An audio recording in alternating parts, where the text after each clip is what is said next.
Is an old Tesla still a good Tesla? And can you even take an old Tesla Model S on a road trip? This video happens to address exactly those two questions. It's 7 o'clock in the morning and I'm about to take this 10-year-old Tesla Model S on a 250-mile road trip to Palm Springs. The distances and the challenges of the trip will give us an excellent chance to look at things like battery degradation and real-world driving range. We'll also look at what it's like to charge an old Tesla on a road trip and if range anxiety is a real thing. And finally, we'll take a look at the overall comfort and reliability of a 10-year-old Model S. The trip there will have a lot of freeway driving and some fairly major elevation changes. We're also likely to encounter some pretty extreme temperatures. No, not that kind. This kind. And with 111,000 miles on this car, the drive will give us an excellent chance to see if an old Tesla Model S still can handle more or less anything you can throw at it. So let's get this thing unplugged and get on the road. Navigate to Cook Street in Palm Desert. I had charged the car overnight to 85%, which Tesla happily translated to a range of 214 miles. And according to the GPS, I would arrive with a full 30% left on the battery, but that also meant that I would have to charge again or face running out of power on my way back.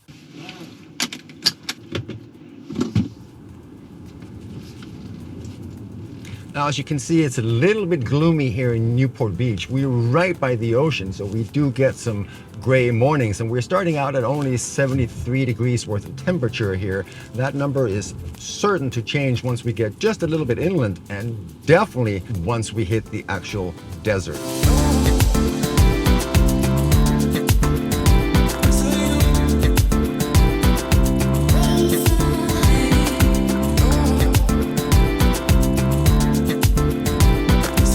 So we are humming along at just around 75 miles an hour right now, and one of the things that I really love about electric vehicles is just how quiet they are. Of course, there's a little bit of wind noise, but there is no mechanical noise whatsoever. In regular cars, you always get a little bit of a vibration from the engine. The transmission shifts, and even though the shifts might be very subtle, your body is always picking up on those changes in vibrations. The air suspension in the Tesla S does an amazing job at picking up all the little bumps in the road. It's not buttery smooth, but it is very, very comfortable.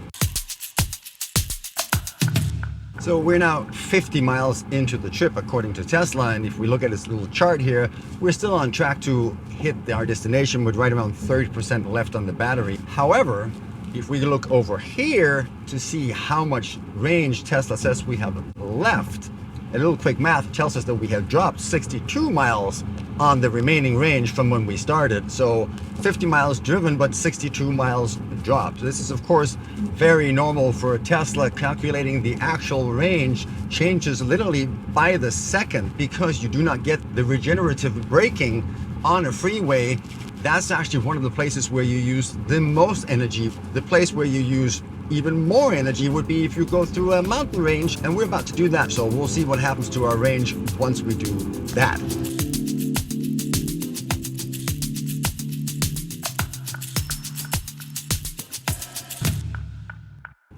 So we made it through the mountains, and as we can see here in our little consumption chart in the Tesla, there were a couple of peaks in there which definitely hurt our average usage of the battery. Now this little chart says we have 95 miles left of range, but the car over here actually says we have 120 miles left of range. But at the same time, the car has also upped its estimate for how much range we will have left when we get to the destination to 33% of the battery. So all of that is a little confusing. I just hope we have enough juice to get where we're going.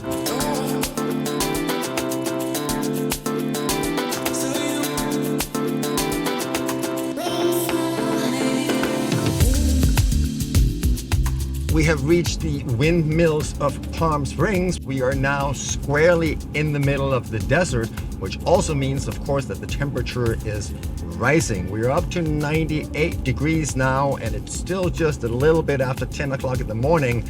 So certainly later in the afternoon, we're gonna get way into the hundreds. Now with all that heat and with the sun coming down from straight above here, you might think that inside of this hot house here with all of the glass around me, above me, huge raked windshield, I'd be cooking at this point. But I'm actually not. It is super comfortable in here. The AC is set to 73 degrees and the air conditioning in the old Tesla S's are among the best I've ever been in. It just blows cool and keeps it really comfortable. I don't know that there are many other cars that are able to stay this cool in these kind of surroundings.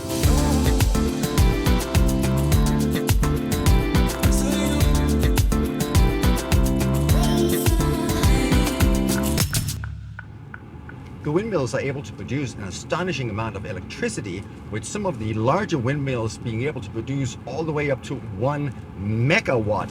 However, if you start looking at the power it takes to charge electric vehicles, that means that one of the biggest windmills that we just passed is able to charge a total of 6 Teslas at a time. That also means we're gonna need some bigger windmills.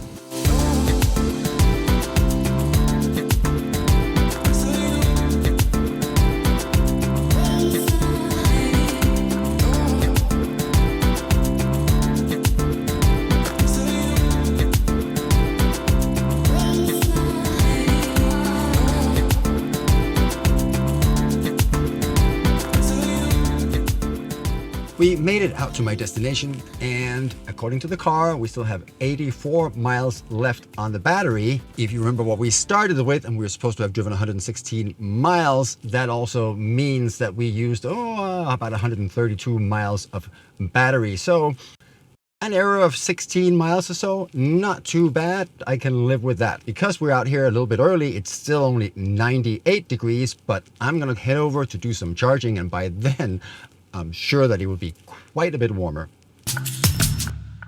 To do so, all we need to do is tell the car that we need to charge. It will then bring up a list of all of the available superchargers close by, show us the capacity of these superchargers, and show us how many of them are available. The one right here over at Rancho Mirage is the one that I like, so I'm going to pick that one. The car will then start preparing the battery for charging, and it will guide us over to the charging station. We will pick it up over there. Well, I got myself a little surprise. I thought maybe the Tesla was going to be an issue once the heat got up to be too high, but it turns out that my camera actually that I used to film B-rolls for these videos with, it cunked out. It gave me a message that's saying it was too hot. And it did this because the temperature here has now reached balmy 118 degrees. But the Tesla itself was fine, so I continued my quest to have it charged. Let's see, where is this place? It looks like it is right here.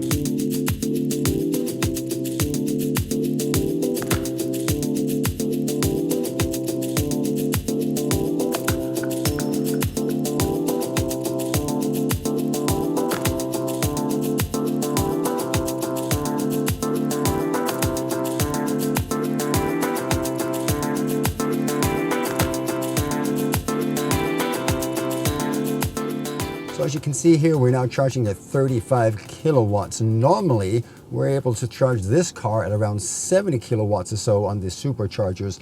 So I don't know if that's because this charging station is busy, it doesn't look that busy, or it could be because of the heat. But in either case, we're charging at 35 kilowatts, which gives us about an hour and 25 before we are going to be at 100%. So I'm going to use that time to go get a cup of coffee and a cold drink.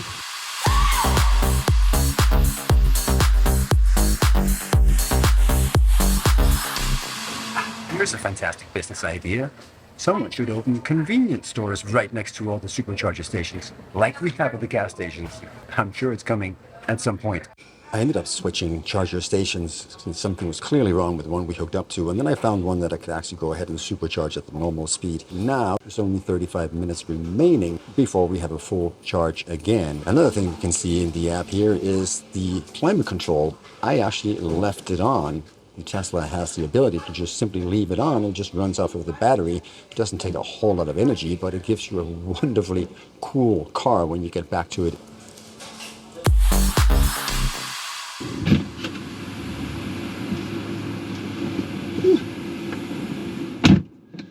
let me tell you that when it's 117 degrees outside, getting into a car that's cool to a nice 71 degrees is just amazing. We have 2 minutes remaining of our supercharging, although it seems like every minute towards the end is more like 4 or 5 minutes. I'm gonna go ahead and say we are pretty much at 100% here, which is taking us to 252 miles of range. Pretty darn good after 10 years and 111,000 miles on the battery. I'm gonna call that 100%. We're gonna unplug and get on the road to get home again.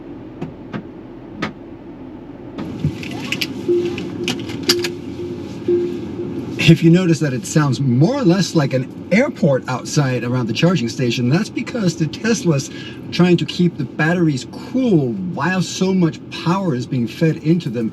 In this heat, that's a significant task, so fans are running like crazy on all of the cars here.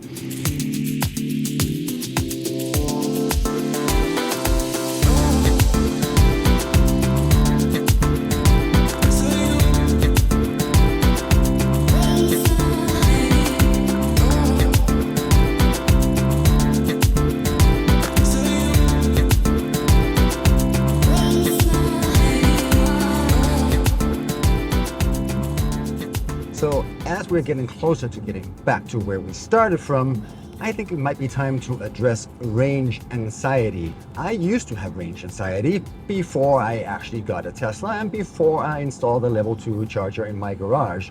These days, the car is always full when I come down and pick it up in the morning. It's like starting with a full gas tank every single day. On top of that, as we've seen around here, the Tesla supercharger network, at least here in California, is just spectacular. There are superchargers everywhere. It does take a little bit longer to fill up an electric car, but if you're road tripping, having a little break is not a bad thing at all. So at least for me, range anxiety is really not a thing. We are now just a few minutes from being all the way back again, and at this point, I think we can start answering the question that we asked when we set out on this journey this morning.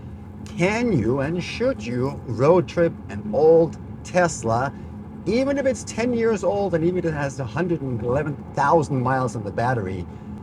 And I think the answer is comfortably yes. We took the car into some more stressful situations for an EV, freeway driving, mountain driving, and eventually extreme temperatures, and we had no problems with range. There was still plenty left on the battery by the time we got there. Could you also do this comfortably? And again, yes, the Tesla Model S is a very comfortable car, and it's cool. The air conditioning is amazing even after all these years. And the fact that you can leave the AC on when you park the car and run errands, well, that's a game changer when you're in the desert in hot weather. I have several other cars I can pick from if I need to do a road trip, but if I'm going to the desert and it's hot like it was today, I pick the Tesla every single time, and I think you should pick one too.